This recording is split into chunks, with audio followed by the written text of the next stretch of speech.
Miss যায় না। যাই হোক, ঘটনায় চলে যাই। ঘটনাটি প্রায় 1.5 বছর আগের। আমি মাঝে মাঝে যশোরের রেল স্টেশনে যেতাম, সেখানে ঘুরতে যেতাম। এমন এক শুক্রবারে বিকেলে যেয়ে দেখি স্টেশনে একটা মালগাড়ি দাঁড়িয়ে আছে। সেটি খুলনা থেকে ছেড়ে এসেছে। অনেকক্ষণ হাঁটার পর মালগাড়ির শেষ বগিতে দেখি একজন বসে আছে। অনেকে জানেন, মালগাড়ির শেষ বগিতে মাস্টার থাকার একটা ছোট্ট বগি থাকে। ওনার কাছে যাওয়ার পর আমার পরিচয় দিয়ে বলি আমার জেলার বাড়ি চাঁদপুর। আগ্রহ খুঁজে পেয়ে অনেক আলাপ করলাম। এক পর্যায়ে আমি তাকে জিজ্ঞাসা করি, আপনার কোনো ভয়ের ঘটনা আছে কিনা? উত্তর না দিয়ে অন্য কথা বলছেন। আমি আবার জিজ্ঞেস করাতে উনি বললেন, বাদ দাও। তারপর অনেক অনুরোধ করি, এবার তিনি রাজি হলেন।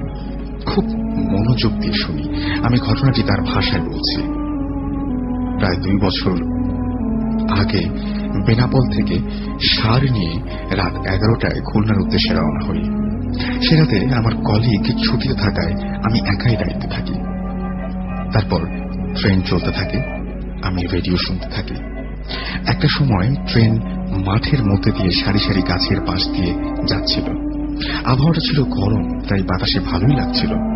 হঠাৎ বড় একটা বট গাছের পাশে দিয়ে যাওয়ার সময় কি যেন বগিতে খুব জোরে একটা শব্দ হলো। মনে হলো কেউ কিছু একটা করেছে। আমি পাশে যে লাইট মেরে দেখি কিছুই নাই। কিছুক্ষণ এদিক সেদিক লাইট মেরে না পাওয়ায় ভেতরে এসে দেখি যে রেডিওটা কোনো শব্দ করছে না। লাইট মারতেই বুঝি লাইটের আলোর তেজ খুব ক্ষীণ হয়ে আসছে। ভাবলাম ব্যাটারি শেষ, তাই এই অবস্থা। হালকা আলোয় কিছুটা অনুমান করে খুঁজতে থাকি, রেডিও কিন্তু পাচ্ছি না। কেমন জানি মনে ভয় জড়ো হতে থাকলো। এমন সময় পেছনে বাহিরে বিড়ালের ডাক শুনতে পেলাম। চলন্ত ট্রেনে বিড়াল আসবে কিভাবে?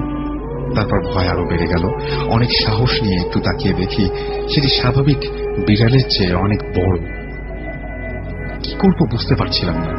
মোবাইলটা বের করে ট্রেনের ড্রাইভারকে ফোন দেওয়ার জন্য বের করলাম মোবাইলটা। জানি ফোন দিয়ে কিছুই হবে না, কিন্তু অবাকই হলাম ফোন বন্ধ দেখে। এদিকে বিড়ালের ভয়ঙ্কর শব্দ আমাকে পাগল করে তুলছে।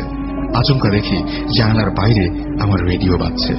কি যেন সেটা ধরে চলন্ত ট্রেনের বাতাসে ভাসছে। রেডিও ছাড়া দেখতে পাচ্ছিলাম না কাউকে, কিন্তু রেডিওটি ভাসছে।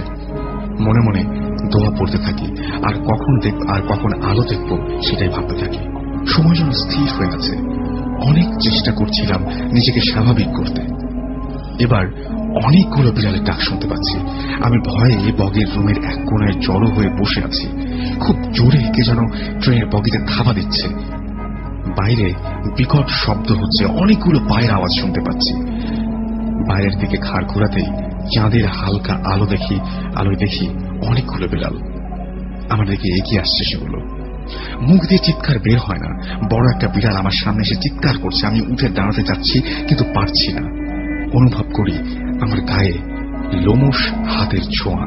আবার ঘাড় সোজা করতে দেখি শুধু দাঁতের পাটি আর চুল ছাড়া কিছুই নেই, এমন একটি সাদা কালো ছায়ার মতো। আনমনা হয়ে সে হাত আমি ধরে ফেলি। সাথে সাথে প্রচন্ড জোরে একটা চড় আমার গালে অনুভব করি। আমি জ্ঞান হারাই। এরপর আমার কিছু মনে নেই। যখন জ্ঞান ফেরে তখন দেখি নোয়াপাড়া স্টেশনের লোকেরা আমার মাথায় পানি ঢালছে। আমার বাম কানে এখন আমি কম শুনি, আর রেডিও, মোবাইল, লাইট কিছুই খুঁজে পাইনি। এরপর থেকে আর রাতে একা ডিউটি করিনি। তবে সেই জায়গা দিয়ে দিনেও ট্রেনে গেলে এখনো ভয় লাগে। এই ছিল ঘটনা, এবং ঘটনা যদি ভালো লাগে তাহলে তিনি বলেছেন যে তিনি আরো ঘটনা শোনাবেন এবং তাকে কল করেও এখানে আনা সম্ভব। আমরা আশা করছি যে কোনো একদিন সত্যি সত্যি তিনি আমাদের এখানে এসে উপস্থিত হবেন এবং তার বাকি ঘটনাগুলো আমাদের শোনাবেন। যাই হোক, এই তো ছিল ঘটনা। এবং আজকের এই এপিসোডটি আমি সাধারণত এরকম হয় না যে কখনো বলি যে হ্যাঁ, শুরুতেই বলে ফেলি যে হ্যাঁ আজকের এপিসোডটি ভালো হবে। আমি আজকে মোটামুটি একরকম নিশ্চিত যে আজকের এপিসোডটি ভালো হবে, কারণ আমি আজকে প্রতিদিনের মতো আজকেও ঘটনা শুনছিলাম। এবং ঘটনা শোনার পরে হঠাৎ করে আমি ফিল করলাম, আমি জাস্ট ওয়াশরুমে গিয়েছিলাম এবং ওয়াশরুমে ফিল করলাম যে আমার পেছনে, আমি আয়নার দিকে তাকাতে সাহস পাইনি। আমার মনে হচ্ছে যে আমি কিছু দেখিনি, সুতরাং আপনাদের ভয় হয়তো লাগবে না, কিন্তু জিনিসটা পুরোপুরি আমি অনুভব করেছি। আমার মনে হচ্ছিল যে জাস্ট আমার পেছনে কেউ দাঁড়িয়ে আছে এবং এই মুহূর্তে হয়তো আমার কাঁধে কেউ হাত দেবে। আমি পেছনে ঘুরে তাকিয়েও দেখিনি এবং তাকিয়ে দেখে আসলে কিছু দেখতে পেতাম কিনা তাও জানি না, কিন্তু আমার এই ঘটনাগুলো শোনার পরে এরকম একটা অনুভূতি হয়েছিল। এবং আজকে যে ঘটনাগুলো আপনারা কিছুক্ষণ পরে শুনবেন, সেই ঘটনা শোনার পরে কিছুক্ষণ আগের এটা ঘটনা, জাস্ট কিছুক্ষণ আগে ঘটেছে এবং আমার মনে হচ্ছিল যে আমার পেছনে সত্যিই কেউ দাঁড়িয়ে আছে। এই মুহূর্তে ঘুরলে কাউকে দেখতে পাবো। কখন আমরা ভয় পাই, যখন আমরা ঘাড় ঘুরিয়ে যখন পেশের দিকে তাকাবো এবং তাকিয়ে দেখবো যে অপরিচিত কেউ, যাকে আমি কখনো চিনি না এবং যে কোনোভাবেই এখানে যার থাকার কথা ছিল না সেটিতে সে উপস্থিত হয়। আমি জানি না যে আজকের এই ঘটনা শোনার পরে আপনাদের কারো এরকম হবে কিনা এবং আপনারাও কেউ আবারও ঘরের মাঝখানে বা সেরি খেতে উঠে বা ওয়াশরুমে গিয়ে এরকম কোনো কিছু ফিল করবেন কিনা, আই ডোন্ট নো, বাট আমি প্রচন্ড ভয় পেয়েছি জাস্ট একটু আগে। এবং এটা অনেকদিন পর আমার সাথে হলো। আমি জাস্ট পেছনে না তাকিয়ে চুপচাপ চলে এসেছি এবং আমি জানি না যে এটা কিভাবে ব্যাখ্যা করব, ভয়ের কতটা মাত্রা হতে পারে এটা আপনারা হয়তো নিজেরা যদি কোনোদিন ফিল না করেন তাহলে বুঝতে পারবেন না। যাই হোক, আমরা কথা না বাড়িয়ে সরাসরি ঘটনায় চলে যাবো এবং যদি আপনাদের এই ঘটনাগুলো শোনার পরে আপনাদের মধ্যেও এরকম কোনো ফিলিং তৈরি হয় তাহলে অবশ্যই আমাদের জানাবেন। আমি বলি সব সময় যে আমাদের এখানে মাঝে মাঝে আসে আলিফ এবং সে চমৎকার ঘটনা বলেন এবং তিনি বিভিন্ন জায়গা থেকে ঘটনা কালেক্ট করেন। তার নিজের জীবনেও অনেক ঘটনা ঘটেছে। তো আমি আলিফকে প্রথমে বলবো যে তার ঘটনাটা সবার সাথে শেয়ার করার জন্য। থ্যাংক ইউ রাসেল ভাই। আসসালামু আলাইকুম লিসেনার্স। এই সার্ভারের সকল প্লেয়ার, সিএসএস প্লেয়ারদেরকে ধন্যবাদ জানাতে যাচ্ছি। অনেকেই শুনছে আজকের Bhoot FM, thank you so much. Rasel ভাই, চলে যাই আমার ঘটনায়। যে ডোমটার ঘটনা লাস্টবার এসে বলেছিলাম তার সাথে আমি আবার কানেক্ট করি এবং অনেক জোরাজোরি করেছি ভূত এফএম নিয়ে আসবার জন্য, বাট তিনি আসেননি আমার সাথে। তারই আরেকটি ঘটনা, প্রিকুয়েল বলতে পারেন, সেটি বলছি। তো 12 বছর আগে চলে যাই। 12 বছর আগে তিনি ভোলা জেলায় কোনো একটা থানার আন্ডারে কাজ করতেন। তো যেহেতু তার গ্রামের বাড়ি পটুয়াখালী, তো ভোলা জেলায় গিয়ে সেখানে নর্মাল একটা বাসায় সে লজিং নেয় আর কি থাকার জন্য। তার সাথে মানে ওই বাড়িওয়ালার কথা হয়। বাড়িটা ধরনটা এরকম যে 4টা ঘর, 4 কোণা, পেছনে একটু সামনে গেলেই একটা শ্মশান ঘাট আছে। তো এগুলি উনি এত কিছু খেয়াল করেননি। বাড়িওয়ালার সাথে কন্ট্যাক্ট হয়, ওকে সে 3 মাসের জন্য এখানে থাকবে। প্রথমে 3 মাস, পরে যদি সে থাকতে চায় সে টাইম বাড়ে থাকতে পারবে। তো সে নর্মালি তার মানে সবকিছু গোছগাছ করে 3 দিন পর তার কাজে যায়। কাজে যাওয়ার পরে আরেকটি কথা বলে রাখি, তার সাথে আরেকজন ছেলে থাকতো। ছেলেটা একটু হুজুর ধরনের এবং সে এইচএসসি পরীক্ষা দিচ্ছে। যেহেতু এইচএসসি পরীক্ষা দিচ্ছে, তাহলে একটা এরিয়া থেকে আরেকটা এরিয়াতে কোনো এইচএসসি পরীক্ষার্থী থাকলে তারা ওই জায়গায় একটু দূর হলে ওই জায়গায় লজিং নেয়, যে এখানে থেকে পরীক্ষা দেবে। তো ওই ছেলেটা তার সাথে আছে। তো সে ওই জায়গা থেকে নর্মালি গিয়ে কাজের জায়গা যায় এবং শুনতে পায় যে একটি ডেড বডি এসছে এবং তাকে বলা হয় যে ডেড বডিটা কালকে তোমাকে দেওয়া হবে এবং কালকেই ডেড বডিটা তোমার প্রসেস করতে হবে। কখন আসবে? মাগরিবের ওয়াক্তে আসবে। ঠিক আছে, মাগরিবের ওয়াক্তে আমি থাকবো। সব ধরনের মানে গভর্নমেন্টের প্রসিডিওর কমপ্লিট করবার পর সে ডেড বডিটার কাছে যায় পোস্টমর্টম রুমে। যাবার পরে যখন সাদা কাপড়টি সরানোর পরে উনি যেভাবে বললেন ডেড বডিটি দেখতে এরকম ছিল। তো বডিটার বুকে 4-5টা ভার্টিক্যাল কোপের দাগ, যেহেতু এটা মার্ডার কেস, অনেকগুলো কোপের দাগ এবং আমাদের যে গলাটা অর্ধেক কাটা, মানে আমাদের যে মাথাটা পিছনে ফ্লেক্স ডাউন করা, মানে আপনি যদি দাঁড়া করেন মাথাটা পিছনে হেলে পড়বে, এভাবে কাটা। আর বডির মানে ডেড বডিতে আসার মানে ডেড বডিটা আসছে কবজি ছাড়া, কবজি ছিল না। তো তার নর্মাল প্রসিডিওর কমপ্লিট করে সে স্পেসিমেন কালেক্ট করে, স্পেসিমেন আইসোলেট করে সে তার বাড়ি চলে যায়। তো বাড়ি যেতে যেতে 11:30-12টা বাজে। তো সে নর্মালি ডেড বডিটার কাজ করবার শেষ করার পরে নর্মালি বাড়িতে যে গোসল করে সে একটা ঘুম দেয়। তো সে বললেও যে আমি বাড়িতে যাওয়ার পরে লুঙ্গি নিয়ে ঘাটে যাই, এবং ওখানে ঘাটটা ছিল, ঘাটলা নাই, মানে ওই যে সিঁড়ি নাই, পুকুরের সিঁড়ি নাই, এটা বাঁশ দিয়ে ব্যবস্থা করা আছে যাতে লোকজন গোসল করতে পারে, মানে কাপড় চোপড় কাচতে পারে আর কি। তো সে নর্মালি গোসল করে এসে বাড়িতে শুয়ে পড়লো এবং শো অবস্থায় দেখলো যে ওই যে ছেলেটা সে পড়াশোনা করছে, যেহেতু তার এইচএসসি এক্সাম, সে পড়াশোনা করছে, সে তার মতো ঘুমিয়ে যায়। গভীর রাত, প্রচন্ড জোরে একটা সাউন্ড আসে এবং একটা লোক, মানুষ যদি ঘুমানো থাকে, হঠাৎ করে যদি আপনি ডাক দেন দেখবেন আচমকা হয়ে ওঠে। সেই আচমকা শব্দটা শুনে সে আচমকা হয়ে উঠে দৌড়িয়ে গেল, কিরে মানে উঠে গেল। উঠার পরে দেখলো যে আশেপাশে কেউ নাই, মানে যে ছেলেটা থাকার কথা সেও নাই। বাতি জ্বালালো, বাতি জ্বালানোর পরে দেখলো কেউ নাই, দৌড়ে গেল, গিয়ে দেখলো, মানে সে ডিসিশন এসে যে ওরই কোনো একটা সমস্যা হতে পারে। সে গিয়ে দেখলো যে পুকুর ঘাটের কাছেই ছেলেটা পড়ে আছে, সেন্সলেস অবস্থায় পড়ে আছে। ছেলেটাকে নিল, সে কোলে কোনোভাবে নিল, উঠানোর পরে ঘরে নিয়ে আসলো এবং ফজরের আজানের পর্যন্ত তাকে নর্মাল করবার চেষ্টা করলো। ছেলেটা যখন নর্মাল হলো, প্রথম কিছুই বলতে যাচ্ছিল না, পরে যখন যেটা বললো তার লোম দাঁড়ানোর মতো অবস্থা। সে শুনলো ঘটনাটা, বলল যে তুমি কি দেখছো, তুমি সেন্সলেস অবস্থায় কেন পড়েছিলা?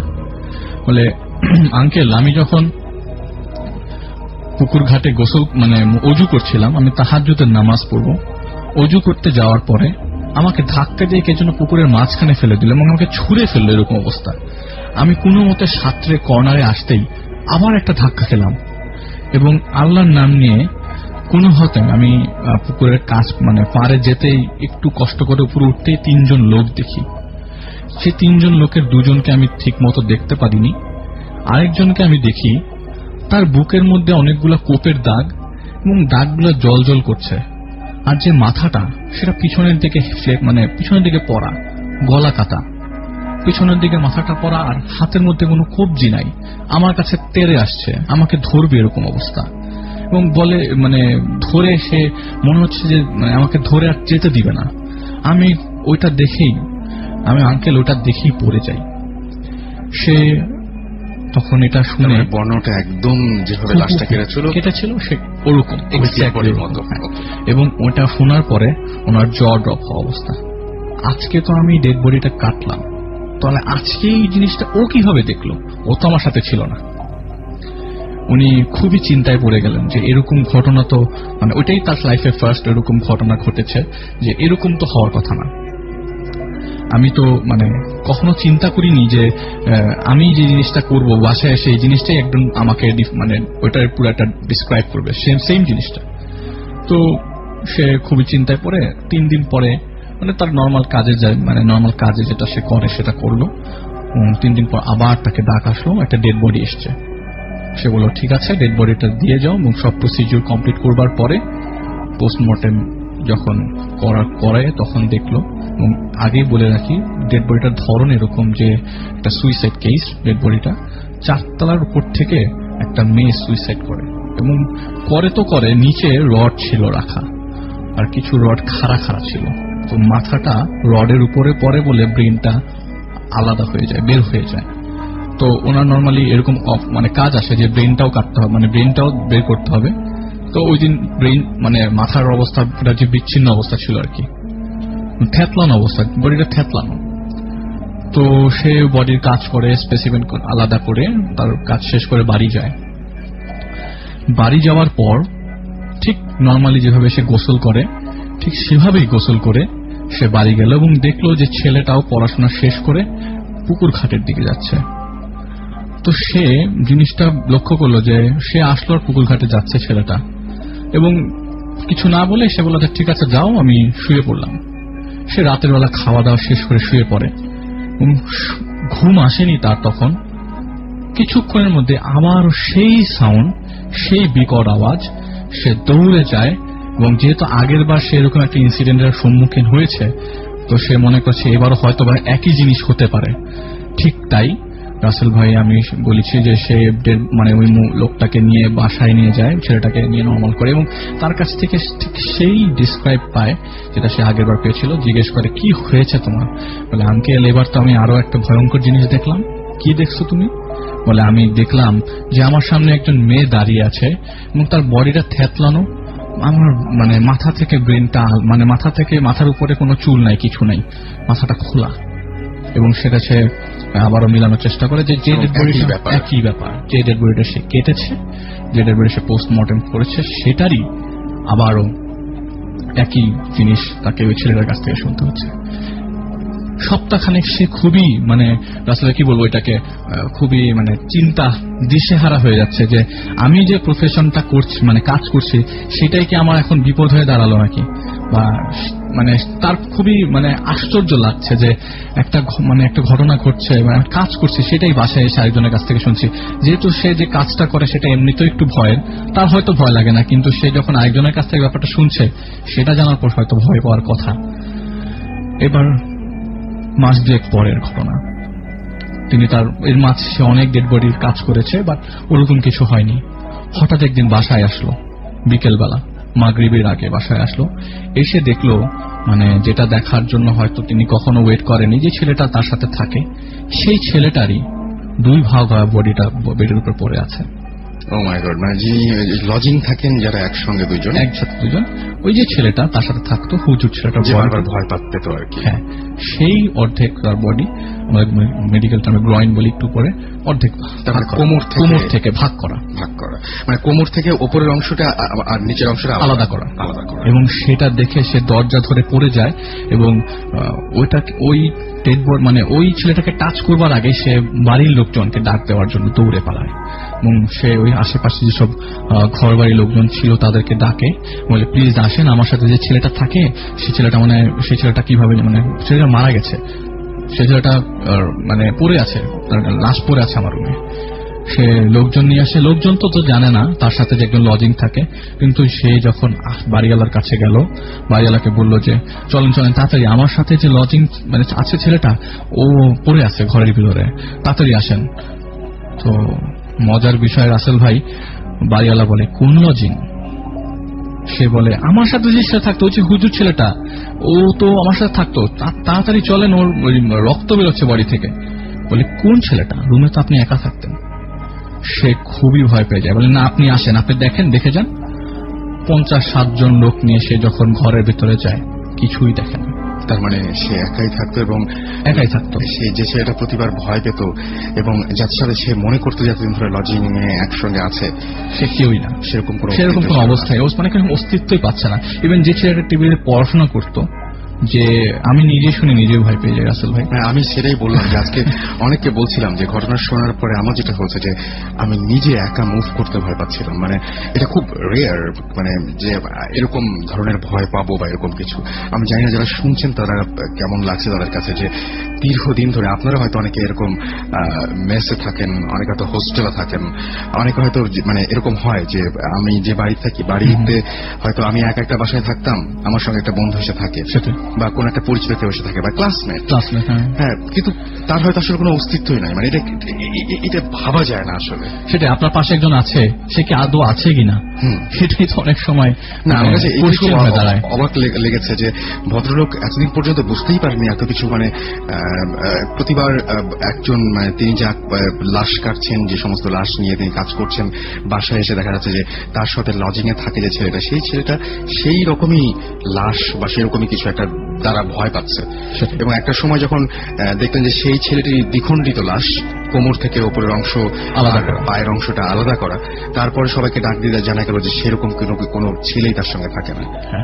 তো আপনার সবাই এসে ঘরের মধ্যে দেখলো কোথায়, কিছুই তো না। ইভেন যে ছেলেটা যে পড়াশোনা করতো, ওর এইচএসসি এক্সাম চলছিল, বলেছে যে আমার ইন্টারমিডিয়েট পরীক্ষা চলে, ছেলেটার বই খাতা সব টেবিলে সাজানো থাকতো, কিন্তু ঘরে এসে দেখে এগুলো কিছুই নাই, টেবিলও নাই, খালি 2টা খাট, আলমিরা আর কাপড় রাখার একটা জায়গা আছে।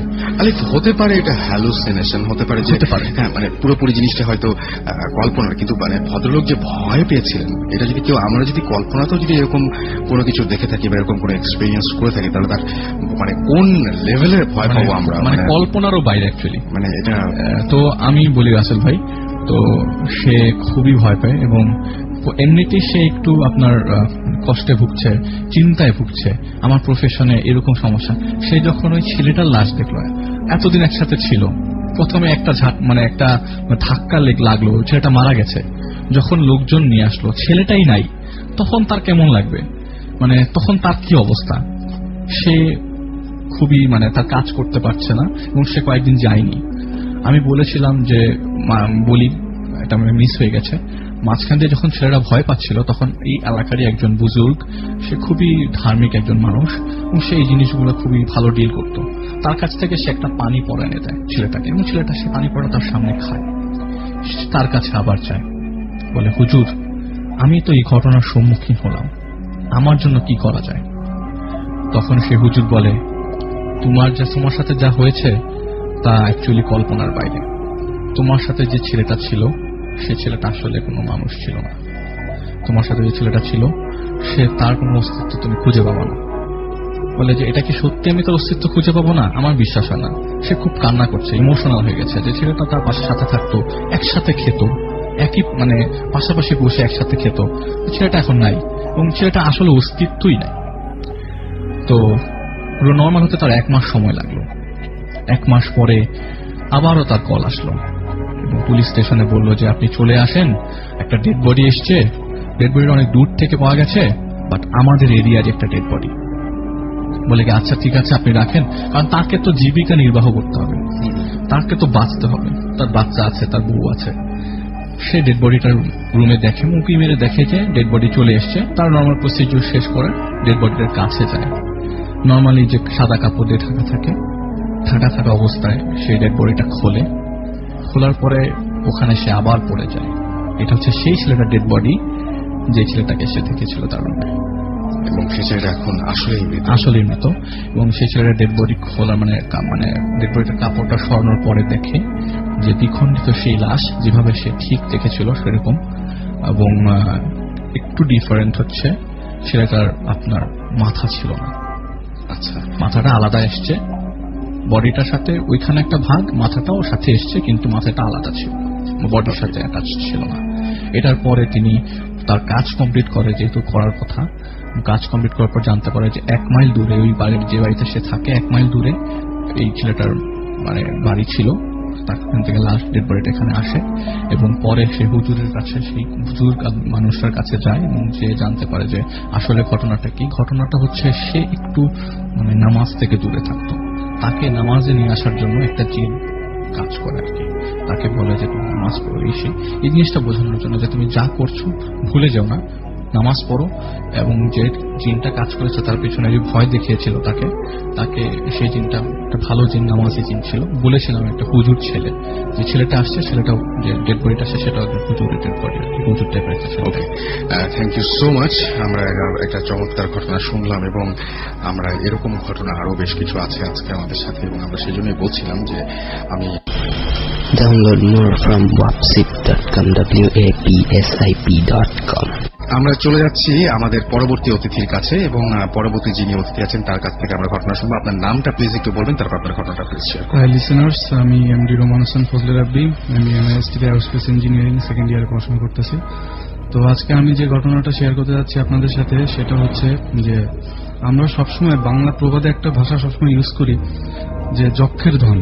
যক্ষের ধন মানে আমরা বুঝি যে কোনো দুষ্প্রাপ্য বস্তু বা অমূল্য সম্পদ, কিন্তু এই শব্দটার পিছনে যে একটা ঐতিহাসিক সম্পর্ক লুকায় আছে এটা আমরা অনেকেই জানি না। তো আজকে আমি সেই ব্যাপারে আপনাদের সাথে শেয়ার করব। তো প্রথমে আমি আপনাদেরকে বলি যে যক্ষের ধন জিনিসটা কিভাবে করতে হয়। ধরেন যে আগের কালে মানুষ যখন যাদের অনেক ধন সম্পদ ছিল তখন তো ব্যাংক ব্যবস্থার প্রচলন ছিল না, তখনকার দিনে মানুষ তাদের নিজের ধন সম্পদ সব জগ করে রাখতো। তো জগ করতো কিভাবে, তার প্রথমে এমন একটা ছেলেকে পছন্দ করত যে যার কোনো আত্মীয় স্বজন বা কোনো রিলেটিভস নাই, একথা বলতে পারেন যে এতিম, এবং অবশ্যই তাকে হইতে হইতো যে মানে 12 কিংবা 13 বছরের নিচে, যাতে সে নিজের ভালো মন্দটা কখনো বুঝতে না পারে। তো যাতে তখন যে ছেলেটাকে পছন্দ করা হতো জব করার জন্য, সেই ছেলেটাকে প্রথমে আনা হতো। আনা হওয়ার পর যে পুরোহিতটা এই কাজটা করবেন উনি সেই ছেলেটাকে সাজিয়ে গুছিয়ে নির্দিষ্ট বেদিতে বসিয়ে রাখতেন। এরপর শুরু হতো যখের পূজা। পুরোহিত সারাদিন মন্ত্র পাঠ করে ছেলেটাকে পূজা করতে শুরু করতেন এবং ছেলেটা তার মন মতো প্রচুর পরিমাণ খাওয়া দাওয়া, তার যা পছন্দ সেটা দিতে অবশ্যই, যে জগ করবেন, যার ধন সম্পদগুলো জগ করে রাখবেন সে ওইগুলো দিতে তাকে বাধ্য থাকতো, না দিলে জগ হবে না।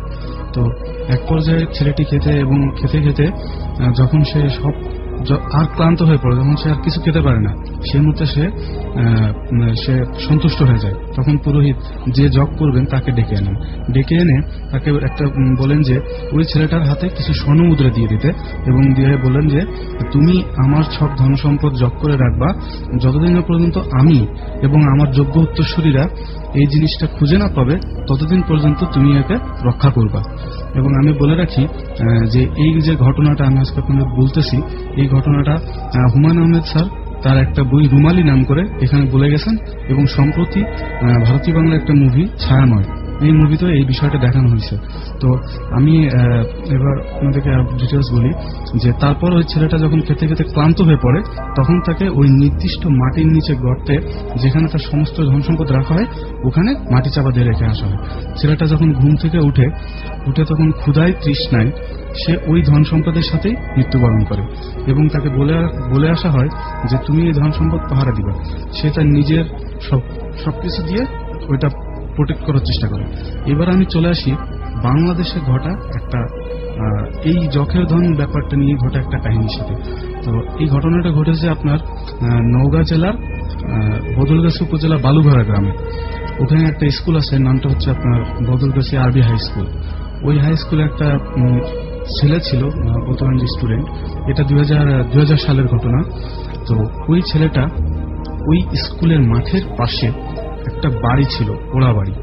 ওই পোড়া বাড়িটা আসলে বলা হতো যে ওটা অনেক পুরানো এক বণিক সম্প্রদায়ের বাড়ি ছিল। তো ওই বণিক সম্প্রদায়ের সাথে তৎকালীন ইস্ট ইন্ডিয়া কোম্পানির একটা রিলেশন ছিল। এবং এখানে মজার ঘটনাটা বলি যে ওই বণিক সম্প্রদায়েরা ছিলেন 7 ভাই, তাদের কোনো উত্তরসূরি ছিল না। তো তারা তাদের নিজেদের ধন সম্পদ জপ করার আগে এই শর্তটা দিয়ে যান যে আমরা পুনর্জন্মে যখন 7 ভাই একই পরিবারে জন্মগ্রহণ করব, ঠিক সেই সময় আমরা এই ধনটা ফিরে পাবো, তা না হলে আমরা এটা অন্য কেউ ভোগ করতে পারবে না। তো ঠিক আছে। তো একটা ছেলে 2000 সালে ওই মাঠের পাশে ওই বাড়ির কাছে একটা সোনার মুদ্রা কুড়িয়ে পাওয়ার পর ও ওইটা কাউকেই বলে না, সে না বলে ওইটা বাড়িতে নিয়ে যায়। বাড়িতে নিয়ে যেয়ে তার বাবা মাকে দেখায়। বাবা মা দেখে তার বাবা মাও এই জিনিসটা লুকায় রাখে সবার কাছ থেকে, কারণ যেহেতু স্বর্ণের ব্যাপার, তারা মনে করে যে আরো স্বর্ণ হয়তো বা ওখানে আছে, যে তারা ওটা আরো ফার্দার ডিটেলস জানতে পারবে এরকম কিছু। যাই হোক, মজার ব্যাপারটা ঘটে আসলে ভাই ঠিক ওই দিন রাত্রে ছেলেটা যখন বাড়িতে ঠিক তার উঠানের পাশে বসে পড়ছিল, তখন সে হঠাৎ খেয়াল করে যে তাদের বাড়ির উঠানে প্রচুর পরিমাণ সাপ গিজ করতেছে, এবং প্রত্যেকটা মিনিট পর সাপের সংখ্যা বাড়তেছে উঠানে। দেখে ছেলেটা ভয় পায়, তার মাকে বলে ডাকে, মাকে বলে দেখো মা কি হলো, এটা আমি তো বুঝতে পারতেছি না, কাহিনী কি হলো। তার মাও বুঝতে পারে না। এক পর্যায়ে তার বাবাও আসে, সবাই দেখে। দেখার পর তারা 3 জন যখন এই জিনিসটার কোনো সলিউশন খুঁজে না পায়, তখন তারা চিৎকার চেঁচামেচি শুরু করে। পাশের বাড়ির থেকে লোকজনরা সবাই এসে যখন জড়ো হন, তখন আসলে বিষয়টা সবার কাছে একটু রহস্যজনক লাগে। কি হয়েছে এই ব্যাপারটা ওই গ্রামের একজন বৃদ্ধ লোক, যিনি অনেক প্রবীণ, তিনি এই ব্যাপারটা জানতেন যে ওই বণিক সম্প্রদায় উনি ছিলেন পাল বংশের, উনি জপ করে রেখে গেছিলেন ওনাদের সমস্ত ধন সম্পদ, এই ব্যাপারটা উনি জানতেন। তো উনি প্রথমে জিজ্ঞাসা করে যে আসলে কি হয়েছে। তারা এক পর্যায়ে বলতেই চায় না, যেহেতু স্বর্ণের ব্যাপার। এক পর্যায়ে অনেক জোরাজোরি পর তারা স্বীকার করে যে হ্যাঁ, তারা একটা স্বর্ণের মুদ্রা ওখান থেকে তার ছেলে কুড়িয়ে এনেছে এবং সেটা সে বাসায় রেখে দিছে। তো এখন তারপর উনি ওনাদেরকে বলেন যে আসলে এরকম সব ঘটনা বলেন যে জব করে, এটা হচ্ছে জকের ধন, তো ও যেহেতু নিয়ে আসছে এইটাতে আপনাদের কোনো কিছু উপকার হবে না, শুধু আপনাদের ক্ষতিই হবে, বরঞ্চ আপনারা ওটা ওখানে রেখে দিয়ে আসেন।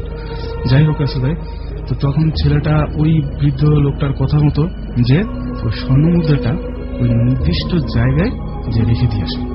কিন্তু এখানে ঘটনাটা শেষ হয়ে যাইতে পারতো, কিন্তু ঘটনা আরেকটু গড়ায়। কিরকম যে ওই গ্রামের কিছু লোক ছিল যারা অনেক লোভী, তারা এই জিনিসটা জানার পরে, যেহেতু স্বর্ণ মুদ্রার ব্যাপার, তারা বুঝতে পারছে যে এখানে কোনো একটা ধন সম্পদ হয়তো আছে। তখন তারা ওইখানে একদিন রাত্রে, পূর্ণিমা রাত্রে, তারা 10-15 জন মিলে ওই জায়গাটা ঘুরতে গেল। যে তারা দেখে যে ওইখানে আসলে একটা মাটির ডিবির মতো একটা জায়গা, যেখানে তারা হঠাৎ খোঁড়া শুরু করলো। তাদের সর্দার বলে যে এখানে খুঁড়ো, এখানে পাওয়া যেতে পারে। তারা ওখানে হঠাৎ খুঁড়তে শুরু করলো। খুঁড়তে তখন ধরেন প্রায় মাঝরাত, ভোর হবে এরকম অবস্থা। খুঁড়তে হঠাৎ দলের সর্দার একটা ধাতব শব্দ পাইলেন। ধাতব শব্দটা পাওয়ার পরে উনি চিৎকার করে উঠে বললেন যে হ্যাঁ এবার পাইছি বলে ওনারা সবাই আনন্দ উল্লাস করতেছেন। উনি যখন নিজে উকি দিয়ে ভিতরে গর্তটা খুঁজে দেখতে গেলেন, ঠিক সেই মুহূর্তে একটা মাটির একটা ছোট দলা এসে ওনার চোখে আঘাত করলো। চোখে আঘাত করার সাথে সাথে ওনার চোখ দিয়ে প্রচুর রক্ত, এবং উনি চিৎকার চেঁচামেচি শুরু করে দিয়েছেন, বলছেন যে যখের দন তোরা রাখ, আগে আমাকে বাঁচা। সাথে সাথে ওর সাথে যে বন্ধুরা বা ওর যে লোকজন ছিল সবাই ওনাকে ধরাধরি করে লোকালয়ে নিয়ে গেলেন। লোকালয়ে নিয়ে সবাইকে বলতেছেন যে, গ্রামবাসীকে বলতেছেন যে আমাদের তো এমনি এমনি চোখে হঠাৎ আঘাত পাইছে, তো এরকম হয়েছে। কিন্তু সবাই বিশ্বাস করতে চায় না এত রাত্রে চোখে কিভাবে আঘাত পাবে। তারপরে তারা বলে যে আমরা আসলে উপবাড়ির কাছে যে পালের যক্ষের দন উদ্ধার করতে গেছিলাম, কিন্তু আসলে এখান থেকে চোখে আঘাত পেয়ে রক্ত পড়া শুরু হয়েছে। তারপর গ্রামবাসী সবাই জিনিসটা প্রথমে বিশ্বাস করে না, পরে ওরা বলে যে হ্যাঁ আমরা ওখানে ঘুরে আসছি, তোমরা যাই পেলে দেখতে পারো। মজার ঘটনা ঘটে এখানে রাসেল ভাই, যে তখন গ্রামবাসী সবাই মিলে বলে যে চলো তাহলে আমরা ওই জায়গাটা দেখে আসবো কোথায় করছে।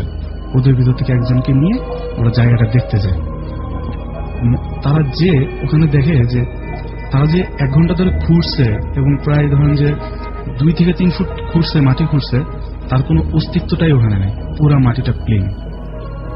এটাই ছিল রাসেল ভাই আমার ঘটনা। অনেক ধন্যবাদ আপনাকে। আপনার ঘটনা আপনাদের সবার ভালো লাগবে। আমাদের এই ঘটনাটি পাঠিয়েছেন মোহাম্মদ শাহাবুদ্দিন তুহিন, এবং তিনি assistant professor, department of physics. তিনি আছেন Dhaka university of engineering and technology, গাজীপুরে, এবং সেখান থেকে তিনি এই ঘটনাটি আমাদের পাঠিয়েছেন। আমি ঘটনাটি পড়ছি। তিনি লিখেছেন, আমার ঘটনাটি পড়ে শোনাবার জন্য রিকোয়েস্ট করছি। যেভাবে ঘটনাটি তিনি লিখেছেন সেভাবে আমি পড়ছি। ঘটনাটা আমার কলিগের হাজবেন্ড আসাদ ভাইয়ের কাছ থেকে শোনা। আসাদ ভাইয়ের বাড়ি নরসিংদীর একটা জায়গা, সেটার নাম হচ্ছে আশকিটোলা নামের কোন একটা গ্রামে। তো সেই গ্রামে একজন পুলিশ অফিসার ছিলেন। ঘটনাটা তাকে নিয়ে। একদিন তিনি প্রতিদিনের মতো ডিউটি শেষ করে বাড়ি ফিরছিলেন মোটরসাইকেল করে। রাস্তায় আসতে আসতে তিনি মাঝপথে একটি মসজিদের সামনে কিছু লোকের আনাগোনা শুনতে পান। তখন রাত প্রায় 11:30 মতো হবে। তিনি লোকজন দেখে হোন্ডা দাঁড় করিয়ে সামনে যান, এবং তিনি দেখেন যে লোকগুলো একটা লাশ নিয়ে জানাজা দেবার জন্য ওয়েট করছে। তিনি একজন ধার্মিক মানুষ ছিলেন, সো তিনি জানাজা পড়ার জন্য পাশের টিউবওয়েল থেকে অজু করে জানাজা পড়ার জন্য লাশের কাছে যান।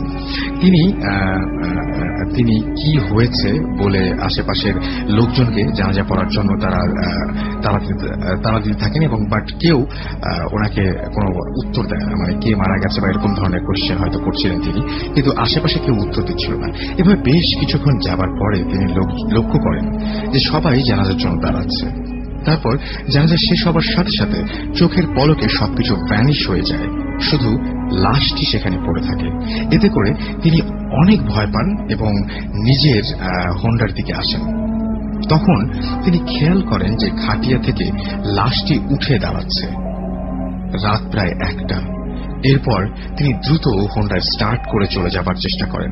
তিনি খেয়াল করেন মোটর বাইকের এক্সিলেটরে চাপ দিচ্ছেন, কিন্তু কোনো কাজ হচ্ছে না, এবং তারপরেও তিনি যত দূর সম্ভব দ্রুত ছুটতে যেতে চেষ্টা করেন। কিছুক্ষণ যাবার পরে তিনি সামনে যা দেখলেন তার জন্য তিনি মোটেই একেবারেই প্রস্তুত ছিলেন না। তিনি দেখলেন যে তার সামনে অনেক লম্বা কাফন পরিহিত লাশটি দাঁড়িয়ে আছে। এতে তিনি অনেক ভয় পান, এবং কাছে থেকে তিনি যেটা করেন সেটা পিস্তলটা বের করে তিনি ফাঁকা গুলি ছোড়েন। এরপর তিনি এবং তার পরপর যেটা হয় সেটা হচ্ছে লাশটি ভ্যানিশ হয়ে যায়। এরপর তিনি আরো ভয় পেতে থাকেন, কারণ কয়েক কিলো চলার পরে তিনি দেখেন যে তার সামনে অনেকগুলো মাথা কাটা লাশ এসে দাঁড়িয়ে আছে। এতে এবার তাকে তেড়ে আসছে। এতে তিনি অনেক ভয় পান, এবং রাস্তা থেকে কিছু দূরে একটা বাড়ি দেখে সেখানে গিয়ে বাড়ির মানুষদের জাগিয়ে সবকিছু খুলে বলেন। তারপর যেটা হয়েছিল সেটা হচ্ছে গৃহকর্তার অনুরোধে তিনি সেই রাতটা সেই বাড়িতে কাটিয়ে যান। পরদিন তিনি বাসায় ফিরে খুব অসুস্থ হয়ে যান, এবং 7 দিনের মাথায় তিনি মারা যান।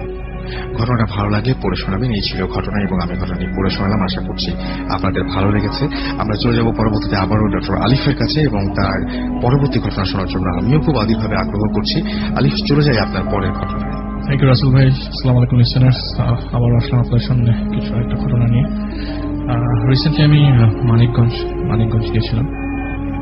ওইটা হচ্ছে আপনার আরিচা এবং মানিকগঞ্জের মাঝখানে একটা জায়গার ঘটনা। তো মানিকগঞ্জ এবং সাভারের মাঝখানে জায়গা আছে, সেখানে আমি যাওয়ার পরে জয়নাল নামে একজন লোকের সাথে আমার দেখা। তো একজনের কাছে আমি গিয়েছিলাম ঘটনা কালেক্ট করবার জন্য, কিন্তু সে আমাকে তার কাছে রেফার করে দেয় যে আমি তোমাকে ঘটনা বলবো না, তুমি ওনার কাছে যাও, ও তোমাকে একটা ঘটনা বলবে। তো আমি বললাম যে ঠিক আছে। তো ওনার কাছে গেলাম, জিজ্ঞেস করলাম যে চাচা আপনার কাছে কি ঘটনা। সে অনেক বুড়ো একজন মানুষ, লাইক বয়স 60-এর উপরে বয়স হবে। তো আমি বললাম যে আপনার কাছে কি ঘটনা। সে বললেন যে হ্যাঁ একটা ঘটনা আছে, এই ঘটনাটা আমার কাছে আরো ঘটনা আছে, বাট এইটা অনেক মানে আমার কাছে অনেক ভয়ের একটা ঘটনা, সেটা তোমাকে বলছি। এটা হচ্ছে আরিচা এবং মানিকগঞ্জ মাঝে একটি জায়গা, একটু গ্রাম সাইডে। তো রাসেল ভাই, আমরা এক গ্রাম থেকে আরেক গ্রামের মানুষ যারা গ্রাম সাইডে আছে তারা কিন্তু চিনতে পারি যে ওই গ্রামে কে আছে, সবার মধ্যে একটা ভালো রিলেশন থাকে। তো তাকেও যেমন সবাই চিনে, আর যে লোকটার ঘটনা আজকে বলবো তাকেও সবাই চিনত। একটু মানে জনপ্রিয় বলতে পারেন, কারণ সে গরিব থেকে শুরু করে সবাই তাকে চেনে, সে সবাইকে হেল্প করতো, ভালো একজন মানুষ ছিলেন। তার বয়স ছিল তখন 65 বছর, ডায়াবেটিস এবং জন্ডিস ছেড়ে মাত্র সুস্থ হচ্ছে, আর তখন তার ডায়াবেটিস ছিল। তো 65 বছর বয়স, মাঝখান দিয়ে সে একদম বিছানায় শয্যাশায়ী হয়ে গেছিল। তো যেদিন ঘটনা ঘটে সেদিন দুপুরে সে হঠাৎ করে দাঁড়ায় এবং সে হাঁটতে পারছিল। নর্মাল যে বিছানায় পড়া থাকতো, প্রায় 7 থেকে 8 মাস বিছানায় পড়া ছিল। তো এরপরে সে হঠাৎ করে দিন দাঁড়িয়ে গেছে, তো সে হাঁটছে। সে তখন বলে যে আমি একটু ভালো ফিল করছি। তো সবাই মনে করলো আচ্ছা ভালো ফিল করছে তো ভালোই। তো ওই দিন রাত 3টার দিকের ঘটনা। তো ওনার ওয়াইফের সাথে উনি মানে হঠাৎ করে রাত 3টার দিকে সে ওঠে, যেহেতু আমরা জানি ডায়াবেটিসের পেশেন্টদের ইউরিনেশন বেশি হয়। সে বললো যে আমি বাথরুমে যাব।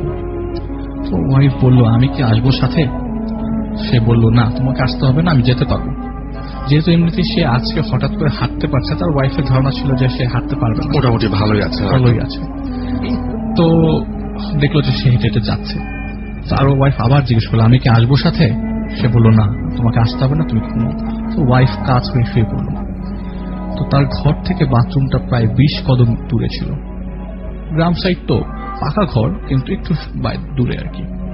তো ওই সে লাইট না জ্বালিয়েই বাথরুমের দিকে রওনা হলো আস্তে আস্তে হেঁটে হেঁটে। তো ওয়াইফের জানালা থেকে বাথরুমটা দেখা যায়, কিন্তু ওয়াইফ বাথরুমের দিকে লক্ষ্য না করে অপোজিট সাইডে কাজ হয়ে শুয়েছিল। হঠাৎ করে একটা ধপাস সাউন্ড হয়। একটা মানুষ পড়ে গেলে, বয়স্ক ওজনদার মানুষ যদি পড়ে যায়, আপনিও আসলে একটু দূর থেকে সাউন্ড পাবেন। সেও সাউন্ডটা পেল এবং বাথরুম থেকে শব্দটা আসছে, বাথরুমে পৌঁছায়নি। আচ্ছা, পৌঁছায়নি, মাঝ পথেই পড়ে যাওয়ার একটা সাউন্ড। মনে হচ্ছে যে 3 থেকে 4 ফিট উপর থেকে ওকে ফেলে দেওয়া হচ্ছে এরকম। আচ্ছা, এবং কাপড় যদি ছেঁড়া হয় যেরকম একটা সাউন্ড, ঠিক ওরকম একটা সাউন্ড সে পায় এবং সেটা লক্ষ্য করে ভালো করে ওয়াইফ। তো দৌড়ে যায়, কারণ এমনিতে সে হাঁটতে পারছিল না, তার ধারণা ছিল পড়ে গেছে। দৌড়ে যায় এবং লাইটটা বাইরের লাইটটা জ্বালিয়ে যায়। যারা শুনছেন তাদেরকে বলে যে দিস ইজ ভেরি ইম্পর্টেন্ট, যে কাপড় ছেঁড়ার একটা শব্দ, কাপড় ছেঁড়ার একটা শব্দ পায়নি। তো বাইরে বের হওয়ার পর দেখে, মানে যেটা ওনার হাজবেন্ড, উনি তো কখনো এটা এক্সপেক্ট করবে না দেখার জন্য। ওনার চোখ দিয়ে রক্ত বেরোচ্ছে, ওনার কান দিয়ে রক্ত বেরোচ্ছে, ওনার মুখ দিয়ে রক্ত বেরোচ্ছে, ওনার 2টা হাত নাই, যে হাত ছেঁড়া, ওইখানে হাতটাই নাই, হাত নাই এখানে। এবং ওই হাতের সাইডটা যে জায়গায় পুরো হাতটাই সরানো এবং কাপড় সহ ছেঁড়া, এবং ওই জায়গা থেকে রক্ত, অনবরত রক্ত। এটা দেখার পর উনি সেন্সলেস। এমনিতেই আমরা টিভিতে কাটা ছেঁড়া পছন্দ করি না, দেখতে চাই না অনেকে। তারপরে উনি সামনাসামনি ওনার হাজবেন্ডরা দেখে অলরেডি সে সেন্সলেস হয়ে গেছে, এবং একটা চিৎকারে যে সেন্সলেস হয়ে যায়, তার যে 2টা বড় বড় ছেলে ছিল তারা তার ওয়াইফ সহ চলে আসে দেখার জন্য। ওদের মাথার মধ্যে হাত পড়ে যায়, ওদের বাবা এরকম ভাবে পড়ে আছে, হঠাৎ আউট অফ নোওয়্যার হঠাৎ পড়ে আছে। সে ওনাকে ওনাকে নিয়ে পাশে একটা, মানে যেহেতু জিনিসটা রাত 3টার ঘটনা, পাশে একটা হসপিটালে যায়। কর্তব্যরত যে ডক্টর ছিলেন সে বললেন যে না উনি তো ডেড, এবং বললেন যে এই ডেড বডিটা আমরা এখন দিতে পারবো না, আপনি এটা পুলিশ কেস করেন। তো তারা মনে করছে এটা পুলিশ কেস করা উচিত। পুলিশ কেস করা হলো, কিন্তু ঘটনাটা যে ঘটেছে, গেট বন্ধ, দেয়ালের চারপাশের মানে কাটা তার দিয়ে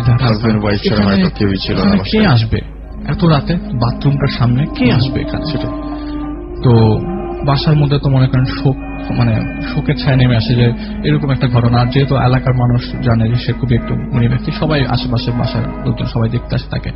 তো পোস্টমর্টেম করবার পর যে রিপোর্টটা আসে সেটা হচ্ছে ওনার যে হাতটা লিগামেন্ট গুলা যে ছিঁড়া ছিল, আপনি যদি নর্মাল কেউ কোপ দেয় তাহলে ডিরেক্ট একটা কোপের দাগ থাকবে, এটা মনে হচ্ছে তার হাতটা কেউ টেনে ছিঁড়ে নিয়ে গেছে এবং লিগামেন্ট গুলো এমন ভাবে টানা হয়েছে যে মানে স্ট্রেচড অবস্থায় খুব অল্প সময়ের মধ্যে, খুবই অল্প সময়ের মধ্যে, লাইক 1-1.5 মিনিট 2 মিনিটের মাথায় সে সাউন্ড হবে 1-1.5 মিনিটের মধ্যে, খুবই অল্প সময় এবং খুবই মানে লোমহর্ষক যে ঘটনাটা এরকম ভাবে ঘটার কথা না। তার তো কোনো শত্রু নাই, তাকে সবাই পছন্দ করতো, তাহলে এই ঘটনাটা কে করবে? পোস্টমর্টম শেষ করার পর তার ডেড বডি বাসায় আসে এবং অনেক মানুষ ওই এরিয়া তার ডেড বডি দেখার জন্য পিছু। এবং বেশ শক্তিশালী হতে হবে কিন্তু যদি কেউ আবার সে স্বাস্থ্যবান, টান দিয়ে হাত ছিঁড়ে ফেলা, অনেক শক্তি থাকতে হবে। আপনি এমনিতেই একটা মানুষের পায়ের যদি বুকের মধ্যে পা দিয়ে টান দেন হাত, আপনি এভাবে ইজিলি ছিঁড়তে পারবেন না, এটা অনেক শক্তির ব্যাপার। এবং সে একটু স্বাস্থ্যবান ছিলেন। তো তার ডেড বডি দেখতে হাজার মানে প্রায় 500-600 বেশি মানুষ, অনেক মানে গ্রামের সবাই তার ডেড বডি দেখতে আসে এবং সবাই যখন জানতে পারে যে তার 2টা হাত ছাড়া সে মারা গেছে, ওই দেখতে অনেক মানুষ আসে ভাই। এবং আরেকটা জিনিস বলি যে পোস্টমর্টম করার সময় এবং হসপিটালেও মুখ দিয়ে রক্ত বেরোচ্ছিল, আমি বলছিলাম ওনার জিহ্বাটাও ছিল না ওই সময়, ওই মুহূর্তে জিহ্বাটাও গায়েব ছিল। এবং ডেড বডিটা মানে বাসায় নিয়ে আসা পর্যন্ত পোস্টমর্টম করা মানে 2 দিনে অনেক খোঁজা হয়েছে হাত এবং টান। যদি কেউ টান দিয়ে ছিঁড়ে নিয়েও যায়, আশেপাশে কোথাও পড়া থাকতে পারে কোনো ডোবানালা, খোঁজা হয়েছে। পুলিশ বলেছে যে এটা পাওয়া যাচ্ছে না, এরকম এটা একটু অ্যাবনর্মাল ঘটনা। তো পুলিশ নর্মালি তাদেরকে ব্যাক করে দেয় ডেড বডি। ব্যাক করার পরে ডেড বডিটা বাসায় নিয়ে আসে। নর্মালি আমাদের প্রসিডিওর ফলো করে ডেড বডিটা দাফনস্থ করার জন্য ব্যবস্থা করা হয় এবং ডিসিশন নেওয়া হয় যে ওনাকে এই ডেড বডিটা দাফন করা হবে তারই একটা ফেভারিট জায়গা, তার অনেক জায়গা জমিখানে, ওই জমির মাঝখানে। এবং সবারই প্ল্যান ওই জমিতে আশেপাশে কিছুদিন পরে কবরস্থান গড়ে তোলা হবে। তো কবর দেওয়ার জন্য ওইখানে কবর খোঁড়া হয় এবং দায়িত্ব পড়ে আমাদের এই জয়নাল আঙ্কেলের। তার কাছে আমি যার কাছে ঘটনাটা শুনছি, সে ওই এলাকার কবর নর্মালি ঘুরে বেড়ায়, তাকে সবাই চেনে এবং সবাই তাকে দিয়েই কবর খোঁড়ায়। সে কবরটা খোঁড়ে এবং আমাদের কবর খোঁড়ার অনেক ধরনের ডিজাইন আছে। উনি বক্স কবর খোঁড়ে, আমরা একটু স্পেশাল মানুষদের জন্য বক্স কবরটা করি নর্মালি আর কি। সে খুব সুন্দর করে, সে বলে নর্মালি আমি যখন কবর খুঁড়ি, কবরটা খোঁড়ার সময় দেখা যায় যে মাটি পড়তে থাকে, আমি গুছাতে পারি না, টাইম লাগে, কারণ আমি খুব তাড়াতাড়ি কবরটা খুঁড়ে চলে এবং সুন্দর করে ফিটফাট করতে পারি, কবরটা খুব সুন্দর হয়। তো লোকজন প্রায় অনেক মানুষ জানাজা শেষ করে, জানাজায় অনেক মানুষ হয়, জানাজা শেষ করে সবাই তাকে কবর দিতে ওই জায়গাটায় আসে।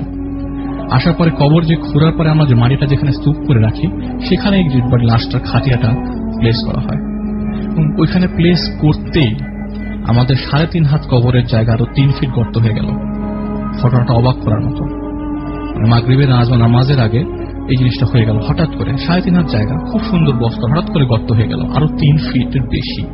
ওখানে নামবে কে? লাশটা ধরে তো নামাতে হবে, তাও অনেক কষ্টে সাপোর্ট নিয়ে তার 2টা ছেলে ওখানে নামে। নামার পরে ডেড বডি শোয়ায়। তো পরে যখন ওনার ওনার জয়নাল আঙ্কেল, ওনার যে ছেলে আছে, তাদেরকে জিজ্ঞেস করে তোমরা যে নামছো এমনি তো এটা গর্ত হয়ে গেছিল, তোমাদের কেমন লাগছিল? তারা তাদের ভাষায় বলে যে আমরা একটা গ্লাসের উপর দাঁড়িয়েছিলাম, আমাদের মনে হচ্ছে আমরাও এখন ভেঙে পড়ে যাবো নিচে। অনেক কষ্টে অনেক মানুষের হেল্প নিয়ে তারা 2 ছেলে নামে বাবাকে কবরের লাশে কবরে নামানোর জন্য। নামানোর সময়, নামানোর পরে আমরা যে মাথাটা পশ্চিম দিকে কাত করে দিই, কাত করা অবস্থায় নিচ থেকে অনেক পোকামাকড় উঠতে থাকে। তারা খুব তাড়াতাড়ি কবরটা দাফন করে দেয় এবং মাটি, যেহেতু আমরা 3.5 ফিট মাটি আমরা উপরে তুলে যাচ্ছি, মাটি দেওয়ার পরে আরো গর্ত ছিল, অন্য জায়গা থেকে মাটি তুলে এনে তার এখানে মাটি চাপা দিতে হয়েছে। এখনো যে ডিসিশন নেওয়া হয়েছিল পরে, ঘটনাটা অ্যাকচুয়ালি তখন রাসেল ভাই এত কিছু কেউ জানতো না, আসলে রিভিল হয় কিন্তু অনেক পরে। এটা আজকে থেকে 15 বছর আগের ঘটনা এবং এখনো ওই জায়গাতে কবরস্থান কেউ করতে পারেনি এবং আশেপাশের মানুষজন এখনো হেঁটে যেতে ভয় পায় রাস্তা দিয়ে। কেন জানি না কেন ভয় পায়। এবং যে পিছনের যার জায়গা, সে এখনো ওখানে ঘর বাড়ি তুলতে পারছে না, কোনো না কোনো অবস্ট্রাকশন তার লেগেই আছে। আমি রিসেন্টলি জায়গাটায় যাই এবং দেখি যে না, আসলে ওই জায়গাটা এখনো খালি ওই কবরটাই আছে, আর কিছু নাই। এবং তার কাছে আরো ঘটনা আছে রাসেল ভাই, আমি ইনশাআল্লাহ আরো কিছু ঘটনা আমরা চাই যে জায়গা থেকে আরো অনেক ঘটনা আমরা আর রমাদানের মুবারক সবাইকে, রমাদান মুবারক যে সবাইকে আপনাকে আপনার রমজান অনেক ভালো কাটুক এবং আশা করছি যে আপনি খুব দ্রুত আরো কিছু ঘটনা নিয়ে সেখান থেকে ফিরে আসবেন।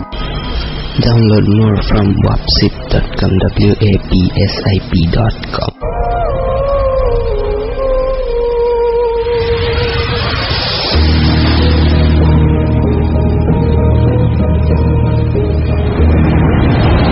আসসালামু আলাইকুম, আমি মোহাম্মদ আব্দুল ওয়াদুদ।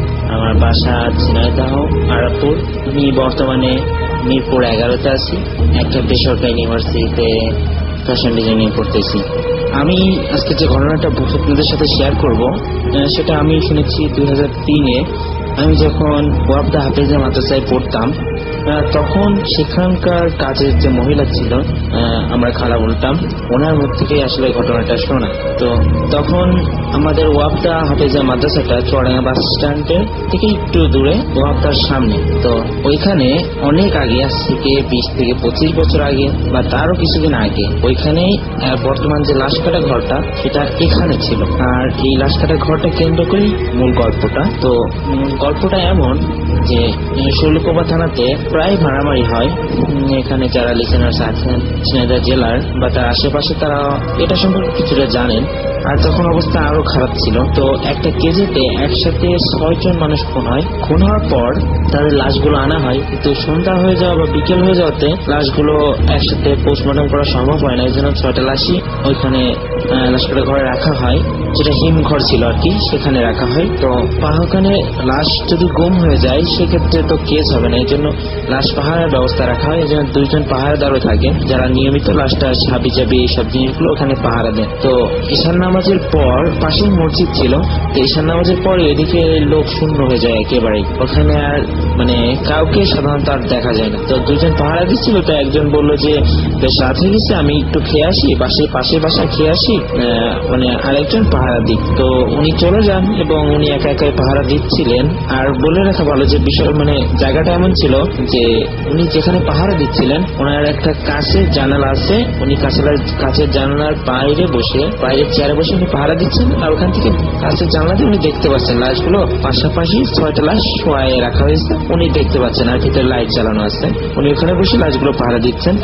তো উনি হঠাৎ করে খেয়াল করেন যে মনে হচ্ছে লাশ 5টা। উনি খুব ভালো করে গুনে দেখেন যে না, লাশ 5টা লাশ আছে। তো উনি একটু অবাক হন যে কিছুক্ষণ আগে 6টা লাশ ছিল, এখন কিভাবে 5টা লাশ হলো। তো উনি আবার ভালো করে গুনে দেখেন যে না, এবার লাশ 7টা লাশ হয়ে গেছে। এটা দেখার পর উনি কিছুটা ভীত সন্ত্রস্ত হয়ে পড়েন এবং উনি চিন্তা করেন যে এখান থেকে চলে যেতে হবে। একা একা উনি আসলে ভয় পাচ্ছিলেন। তো উনি চিন্তা করেন চলে গেলে লাশগুলো পাহারা দেওয়ার সমস্যা, মানে যদি সমস্যা হয় সেক্ষেত্রে উনি চিন্তা করেন উনি ওখানে থেকে যান। এবং উনি চিন্তা করেন যে ওদিকে আর তাকাবো না, যতক্ষণ পর্যন্ত দ্বিতীয় গাড়িটা না আসে উনি আর ওদিকে তাকাবেন না, এমন চিন্তা করেন। তো এইগুলো দেখার পর উনি আবার কি মনে করে, কিউরিসিটি হোক আর যে কারণেই হোক, হয়তো উনি আবার তাকানোর পর উনি যে দৃশ্যটা দেখেন, উনি সত্যিই সারপ্রাইজ হয়ে যান। দেখার সাথে সাথে উনি ভয়ে ওখান থেকে সরে আসেন, দেখেন যে একটা লাশ পরিবেশ থেকে উঠে বসে পড়েছে। উনি দেখে ভয়ে ওখান থেকে দ্রুত সরে আসেন।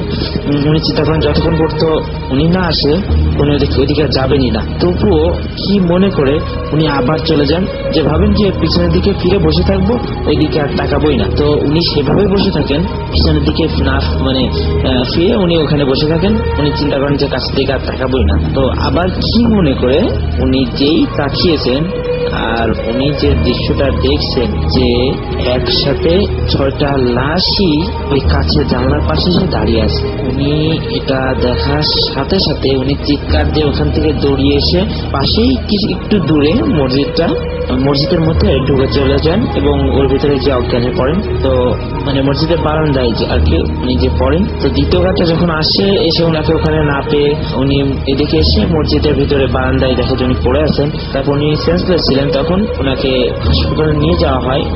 নিয়ে যাওয়ার পর উনি 2-3 দিন সেন্সলেস অবস্থায় ছিলেন। পরে ওনার জ্ঞান ফেরার পর উনি সমস্ত ঘটনাগুলো সবাইকে খুলে বলেন যে এই ঘটেছে, এই বিষয় ছিল। কিন্তু সাডেনলি উনি শুকাইতে থাকেন। শুকাইতে এতই শুকিয়ে যান যে 1 মাসের মধ্যে উনি আসলে মারা যান। আসলে এটাই ছিল আমার ঘটনা। ধন্যবাদ।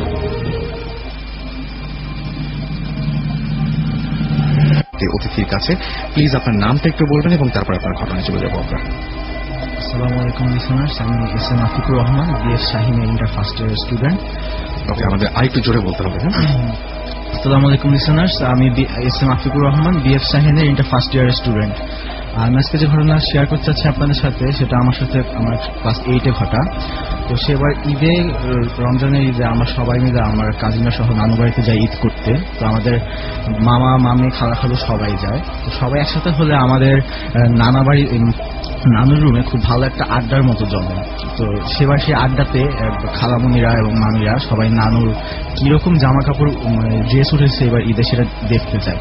তো নানু বলে যে ট্রাঙ্ক থেকে বের করে ড্রেসগুলো দেখে নিতে হচ্ছে। ট্রাঙ্কের ড্রেসগুলো দেখার সময় এক পর্যায়ে খালামুনি ওখানে একটা খুব সুন্দর একটা কাঠের বক্স ডিসকভার করেন এবং জানতে চান সেটার ভিতরে কি আছে। তো নানু বলে খুলে দেখতে, খোলার পর সেখানে আমরা খালামুনি দেখতে পান যে একজোড়া নুপুর, এবং সেটা খুব অ্যান্টিক অ্যান্ড ইউনিক পিস। এটা আগে এটা এক নুপুর আমার খালা অথবা আমার আম্মা কেউ আগে দেখেনি। তো নানুকে ব্যাপারে জিজ্ঞেস করা হলে তিনি বলেন যে এটা আমার নানা আর নানি বিয়ের সময় সে এলাকার জমিদার তাদের বিয়েতে সেটা গিফট করেছিল। পরে নানু সেটা আমার খালামুনিকে গিফট করে দেয়। উল্লেখ্য যে নুপুর জোড়া এত মোটা ছিল যে তার একটি দিয়ে ইজিলি এক জোড়া নুপুর বানানো পসিবল ছিল। তো তার একটি দিয়ে আমার আম্মু নুপুর বানায়, একটি দিয়ে আমার খালামুনি।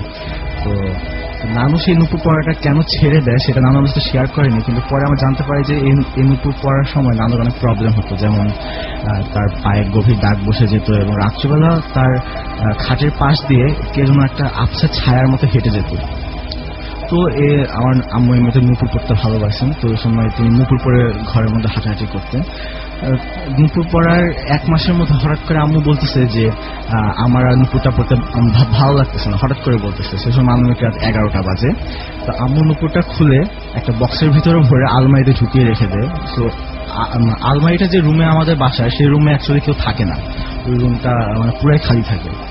তো ওই দিন রাত্রেবেলা আব্বু দেরি করে আসবে, তো বাসার সবাই ঘুমিয়েছিল আর আমি একটা সবাই ছিলাম যে আব্বু আসলাম দরজা খুলবো, তারপর আব্বু। তো তারপরে এরকম ওই দিন রাত্রে 12:30টার দিকে হঠাৎ সেই রুম থেকে আমি নুপুরের সাউন্ড পাচ্ছি, জাস্ট নুপুরের সাউন্ড, আমার আম্মুর পায়ে যেরকম নুপুরের সাউন্ড হতো সেরকম নুপুরের সাউন্ড। আমি ভাবলাম যে এত রাত্রে কি, রাত 11টা বাজে আম্মু মাত্র নুপুরটা রেখে আসছে, এখন 12:30 বাজে কি এসে আবার নুপুর পড়তে উঠছে, শুধুমাত্র ঘুম থেকে, নুপুর পড়ার জন্য ঘুম থেকে উঠছে। আমি সেটা দেখতে যাই সেই রুমে। আমি বাসার লাইটটা সব অফ করা ছিল। আমি সেই রুমে ঢুকার 8 মুহূর্ত পর্যন্ত নুপুরের সাউন্ডটা ক্লিয়ারলি পাই, বাট লাইট জ্বালানোর পর নুপুরের সাউন্ড জাস্ট অফ হয়ে যায়। এরপর থেকে প্রায় প্রতি রাতে 1টা থেকে 2টার মধ্যে মানে প্রায় জাস্ট আমাদের বাসার মধ্যে শুধু জাস্ট নুপুরের সাউন্ড কন্টিনিউসলি হতেই থাকতো। আর যদি ফুল বাসা লাইট অফ থাকতো তাহলে আলমারির রুম থেকে ড্রয়িং রুম পর্যন্ত মনে হতো যেন কেউ নুপুর পরে আস্তে আস্তে হাঁটছে অথবা আস্তে আস্তে দৌড়াচ্ছে, এইটার একটা সাউন্ড পাওয়া যেত। তো এই কাহিনীটা বাসার মধ্যে শুধু আমি জানতাম, আমি কাছে শেয়ার করিনি। একদিন আমি আম্মুকে বলি যে আম্মু আমার রাত্রেবেলা একটু অনেক ভয় লাগে, আজে বাজে সাউন্ড শুনি। পরে আম্মু বলে যে হ্যাঁ আমিও তো শুনি, আমিও মাঝে মাঝে নুপুরের সাউন্ড পাই। তখন আমি বুঝি যে না, এটা আমার ভ্রম না, আমার এমন আরো অনেকে আছে যারা এই সাউন্ডটা শুনতেছে। তারপরে এটা আমার নানুকে জানানো হয়। নানু বলে যে তোমার নুপুরটা আমার কাছে ফেরত দিয়ে যাও, আর নুপুরটার মধ্যে আসলে কিছু প্রবলেম আছে, আমি এই জন্য খুলে রেখে দিয়েছিলাম। তারপর সেই নুপুরটা ফেরত দেওয়ার জন্য নানু বাড়িতে আমাদের যাওয়া হয়। তো নানুকে সেই নুপুরটা যথাযথ ফেরত দিয়ে এসে পড়া হয়। তো তারপরে 1 মাস মোটামুটি আমাদের বাসাতে কোনো কাহিনী হয় না, কোনো নুপুরের সাউন্ড সব কিছু নর্মাল হয়ে যাচ্ছিল। তারপরে শোনা যায় যে নানুর নুপুর জোড়া চুরি হয়ে গিয়েছে, হঠাৎ করে শোনা যায় নানুর নুপুরটা চুরি হয়ে গেছে। এখন তারপরে আমরা সব নানুকে জিজ্ঞেস করলাম যে কিভাবে কি হলো। তো নানু বলছে কিছুই জানি না, বাট এটা না টেনশন করার কিছু নেই। নানুর মধ্যে এমন একটা ভাব ছিল যে তার নুপুর তার কাছে আবার ফেরত আসবে, বাট এটা নিয়ে টেনশন করার কিছু না। ঠিক তাই হলো। ঠিক 1 সপ্তাহ পর, 1 থেকে 1.5 সপ্তাহ পর আমাদের নানু বাড়ির একজন সার্ভেন্ট নানুর কাছে এসে তার মাফ চাচ্ছে, বলছে যে খালাম্মা আপনার জিনিস চুরি করছি, তাই আমার এত বড় ক্ষতি হয়েছে। তো তার কি ক্ষতি হয়েছে, তার সে নুপুর জোড়াটা আসলে চুরি করেছিল এবং তার ওয়াইফের সাথে দিয়েছিল। আর পরবর্তীতে তার ওয়াইফের এত বড় একটা অ্যাক্সিডেন্ট হয় যে তার 2 পা কেটে ফেলা লাগে এবং সে নুপুর জোড়া নানুর কাছে ব্যাক করে দিয়ে যায়। তারপরে নানুর বাড়িতে হুজুর ডাকা হয়। তো হুজুর নুপুর জোড়া দেখে বলল যে এই নুপুরের সাথে আলগা আছে, বাট এটা তো বেশি আলগা জিন টাইপ কিছুর আসর আছে এটার প্রতি, এটার অতীতটা বেশি ভালো ছিল না। সো আপনারা মানে এটা অবশ্যই বেশি মারাত্মক না, বাট যদি এটাকে রাগানো হয় তাহলে এটা খুবই মারাত্মক হওয়ার চান্স আছে। আপনারা এক কাজ করেন, এটা কাউকে আপনি দান করে দেন, গরিব কাউকে দান করে দেন। সো তাই করা হলো, নুপুর জোড়া বেচে তা একটা গরিব মানুষকে দান করে দেওয়া হলো। বাট পরে বুঝতে পারলাম যে এটা একটা আমাদের খুবই ভুল ডিসিশন ছিল। তার ঠিক 2 থেকে 3 দিন পরে যে হুজুর আমাদেরকে মানে বলে যায় যে মুকুটের কাছে দান করে দিতে, তার লাশ তার নিজেরই জমিতে পাওয়া যায়, এবং লাশটা অবশ্য খুবই বিচ্ছিরি ছিল। তার লাশটা পুরা মাটিতে পড়েছিল, মাটির মানে ধান খেতে কাদার মধ্যে পড়েছিল, অ্যান্ড তার মাথাটা জাস্ট কাদার ভিতরে পুরো ঢুকানো ছিল। মানে ওই ভয়ঙ্কর চিত্র মানে গ্রামের এখনো অনেকে সেটা ভুলতে পারে না। তারপর মানে হলো যে এরপর থেকে হচ্ছে অ্যাকচুয়ালি নানু বাড়িতে নুপুরের সাউন্ড আসলে আর অফ হয় না। এমনকি এখনো পর্যন্ত সন্ধ্যার পরে প্রায় দেখা যায় যে পুকুরের, আমাদের নানু বাড়ির ব্যাক সাইডে পুকুর আছে, ওই পুকুরের পাশ দিয়ে যেন কেউ নুপুর পরে হাঁটতেছে। আর নানু বাড়ির পূর্ব সাইডে কিছু সেগুন গাছপালা আছে 10-15টার মতো, এটা একটা ছোট জঙ্গলের মতো দেখা যায়। মোটামুটি সন্ধ্যার পর থেকে আমাদের বাগান এবং ওই পূর্ব সাইড এবং পুকুর পাড়ে আমাদের যাওয়া বন্ধ, ওখানে আমাদের যাওয়া যায় না। দিনের বেলাতে গেলেও কোনো বড় মানুষকে নিয়ে যেতে হয়। আর রাত্রেবেলা যদি নানু বাড়িতে ঘুমায় 3টার দিকে অথবা 2টার দিকে, মনে হয় যে টিনের চালের উপরে কেউ ঢিল ছুটছে অথবা কেউ হাঁটছে। আর মাঝে মধ্যে অনেক জোরে জোরে টিনের চালের মধ্যে জাস্ট ঘুষি মারার শব্দ পাওয়া যায়, যেটা নর্মাল মানুষের শব্দ তো মনে হয় না, মনে হয় যে খুব বড় একটা কনক্রিটের বস্তা টাইপ কিছু একটা এসে জাস্ট টিনের উপরে আশ্রয় পড়তেছে, এই টাইপ মনে হয়। অ্যান্ড ওই সময় ওই টাইপের ঘুমানো খুবই টাফ হয়ে যায় আমাদের জন্য। এই ছিল আমার ঘটনা। আপনাকে অনেক ধন্যবাদ আপনার ঘটনার জন্য। আমার কাছে আরো বেশ কিছু SMS অলরেডি চলে এসছে, সেই SMS গুলো আমি পড়ে ফেলতে চাই। আমাদেরকে পার্থ SMS করেছেন আমাদেরকে নির্জন, SMS করেছেন আমাদেরকে হাসান আরিচা থেকে। এছাড়াও আমাদের দেখতে পাচ্ছি SMS করেছেন আরিফিন মিরপুর 10 থেকে, SMS করেছেন আমাদেরকে হৃদয়। এছাড়াও সাহেব আমাদের SMS করেছেন, সান আমাদের খুলনা থেকে SMS করেছেন, ঐশী আমাদের SMS করেছেন, অনেক কেরানীগঞ্জ থেকে SMS করেছেন, হাশেম সিলেট থেকে SMS করেছেন, রিমু ঢাকা থেকে SMS করেছেন, মিষ্টি বরিশাল থেকে SMS করেছেন, সুশান্ত আমাদের SMS করেছেন। এছাড়াও SMS করেছেন সাকিব, SMS করেছেন রিকি, SMS করেছেন দীপ্ত মিরপুর 2 থেকে, হাসান লক্ষ্মীপুর থেকে SMS করেছেন, আরিয়ান আমাদের SMS করেছেন ইথিকা।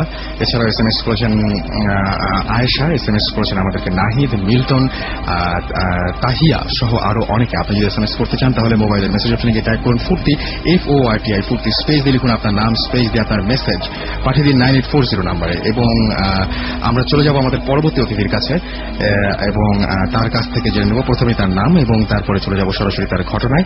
আপনার নামটা প্লিজ একটু বলবেন, তারপর আপনার ঘটনায় যাবো আমরা। হাই লিসনার্স, আমি পল্লব রায়।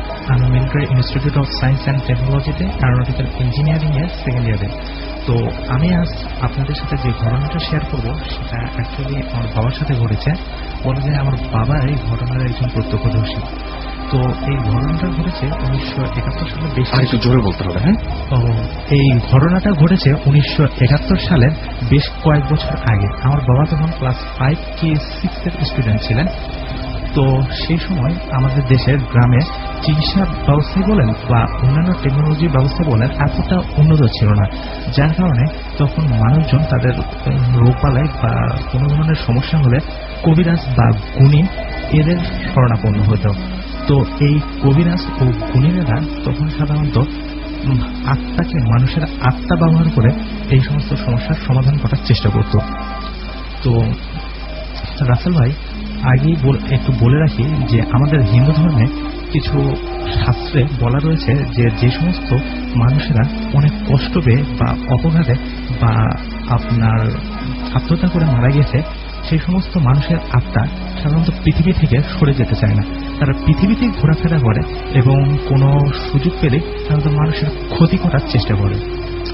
তো এই সমস্ত আত্মাগুলোকেই সাধারণত কবিরাজরা তাদের নিজেদের কন্ট্রোলে নিয়ে আসে এবং নিজেদের কন্ট্রোলে নিয়ে এসে তাদেরকে মানুষের কল্যাণের কাজে ব্যবহার করার জন্য সাধারণত ইউজ করে। তো রাসেল ভাই, এই ধরনের আমরা ঘটনায় যাবো। হ্যাঁ, তো আমার বাবার যে পিসি ছিলেন তার খুব অল্প বয়সে বিয়ে হয়েছিল। তো বিয়ের কিছুদিনের মধ্যেই তার স্বামী মারা যায়। তো তখনকার দিনে বাল্যবিবাহ, যারা বাল্য বিধবা হতো তাদেরকে সমাজ তেমনভাবে একসেপ্ট করতো না। তো সেই কারণে মানে আমার বাবার পিসির শ্বশুর বাসায় যে সমস্ত লোকেরা আছে তারা আমার বাবার পিসিকে আমাদের গ্রামের বাসায় এনে রাখে এবং তার ভরণ পোষণের জন্য সেই সময় তৎকালীন আমলে 1 ঘটি রূপার পয়সা দিয়ে যায়, যাতে করে সে তার ভরণ পোষণের কাজে এটা ব্যবহার করতে পারে। বাট আমার পিসি একটু কিপন টাইপের ছিলেন, তো তিনি কখনোই এই পয়সাগুলো মানে নিজের জন্য খরচ করেননি, বরঞ্চ তিনি এটা এমন জায়গায় লুকিয়ে রাখেন এবং মারা যাওয়ার সময় এটা কাউকেই বলে যাননি। তো না বলে যাওয়ার কারণে তিনি যখন মারা যান তখন আমার যে দাদু ছিলেন, তো সেই দাদু একজন কবিরাজের শরণাপন্ন হন এবং তাকে এই ধরনের সমস্যার কথা বলেন যে তুমি কি আমাকে এটা খুঁজে বার করে দিতে পারবা? তো সেই কবিরাজ বলে যে আমার কাছে যে সমস্ত আত্মা রয়েছে সে সমস্ত আত্মার সাহায্যে আমি চেষ্টা করে দেখতে পারি, তবে আমি এক্সাক্ট পারবো কিনা সেটা ঠিক আপনাকে দিতে পারছি না।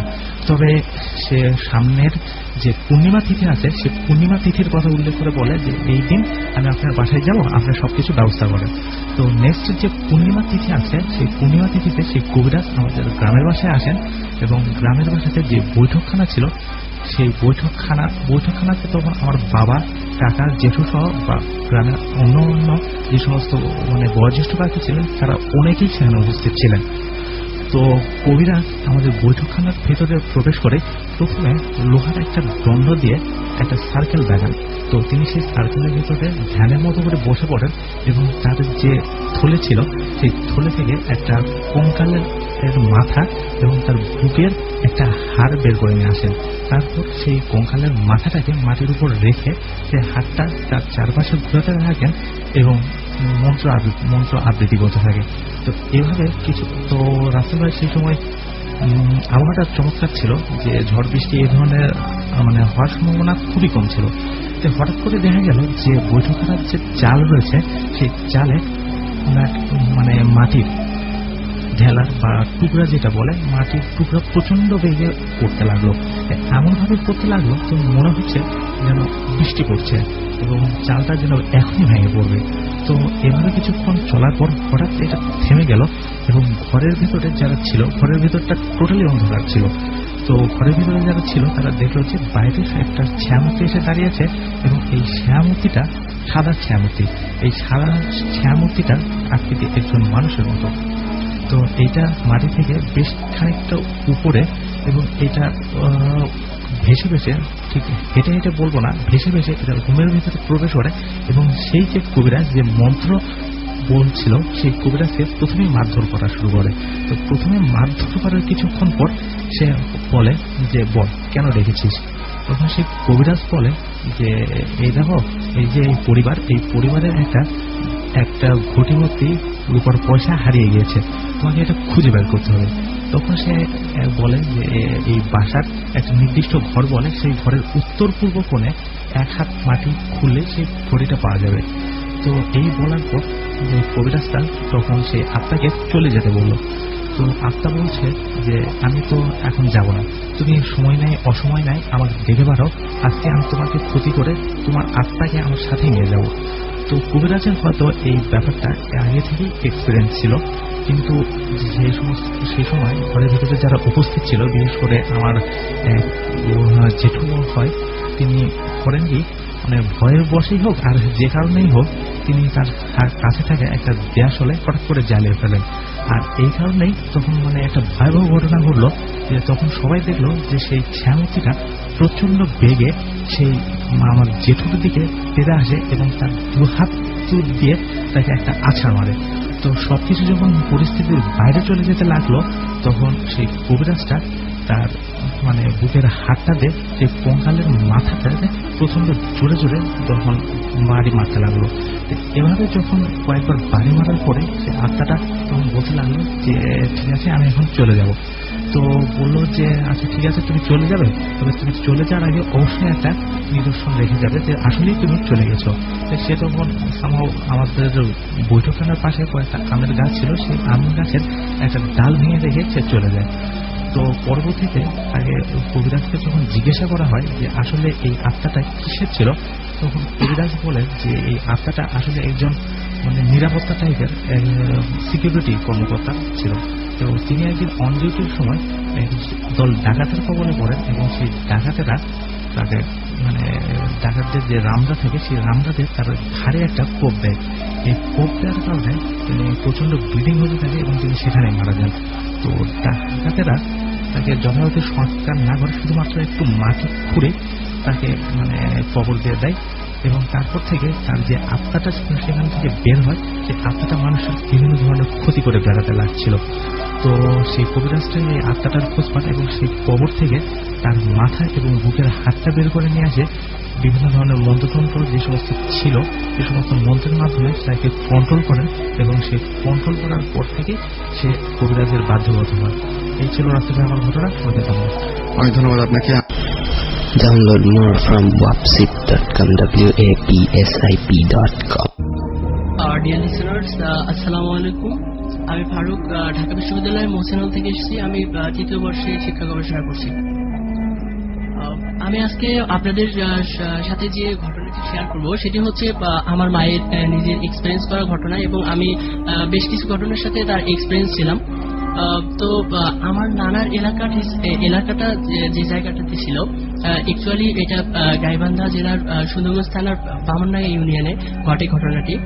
তো আমার মা যখন হচ্ছে সেই আমার নানার এলাকায় চলে যায়, এর পরবর্তীতে যে ঘটনাটা ঘটে যে আমার নানার বাসার পাশে একটা পুকুর ছিল।